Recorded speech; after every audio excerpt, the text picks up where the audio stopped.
History of women's movement supports that the ideals of feminism date back to before the 19th century. Feminism is said to be split up into four time periods. This is known as the four waves of feminism from the mid 1800s until now. The first wave holds a stamp on women's history for primarily arguing for women's suffrage, property rights, and other legal issues. In 1920, an era was ignited with hope for change when Congress ratified the 19th Amendment, and that granted women the right to vote.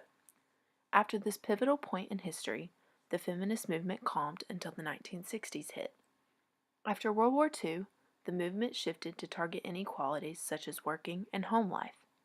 This age was challenged by an all-new lifestyle, and it is obvious that women played a large role in it.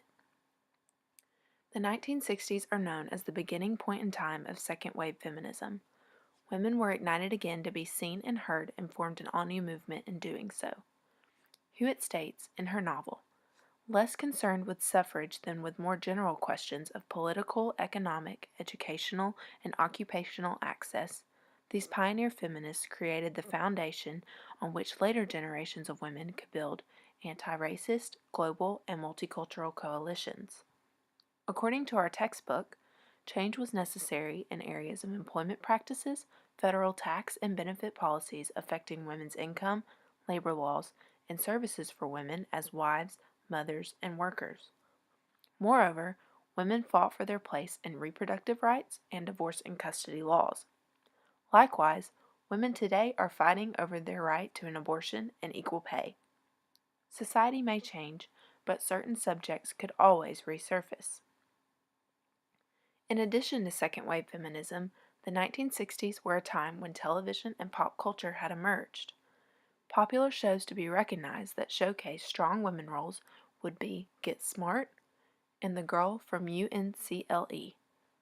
Jenkins explains that these series explore new facets of the relationship between gender and nationalism as espionage series, especially as it relates to the loosening of rigid gender roles during the Cold War in the 1960s, the rise in consumer culture, and the anxiety surrounding female sexual liberation.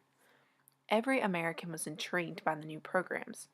In addition to the new and trending entertainment, the new programs were allowing these new roles for women that people had never seen before. Women, with pop culture to follow, were bending traditions and creating a new age. They were working and not portrayed as homemakers anymore.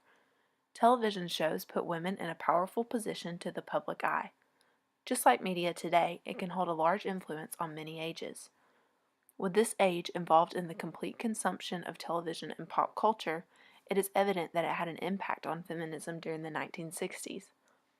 In addition to the rise of pop culture, teenagers began to get involved on feminism as well.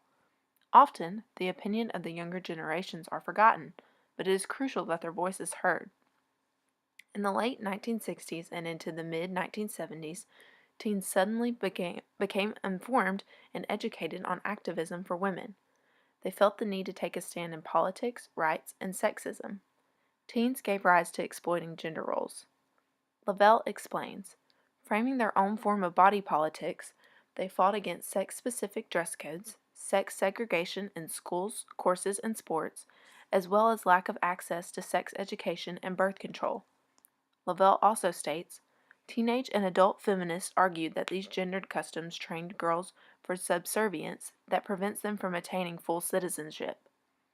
In comparison to teenage girls of today, even though they may not have to fight for their rights to vote, some still feel as if they have to fight for their voice and equality. The post-war era of second-wave feminism was the aftermath of many occurrences, negative and positive. Some ideas from the past are still being disputed over by the feminists of today. The women of first wave and second wave feminism are still considered influential to today's idea of feminism. Like it is shown from the opinion of different women in this essay, it is clear that every age has a certain effect and outlook on feminism. Society had different influences in the 1960s, but feminists of today have the same ideals of feminists of the second wave. Feminism took no breaks from the mid-1800s to present day. Even though the generations may shift, the ideals of feminism may always be a part of our society.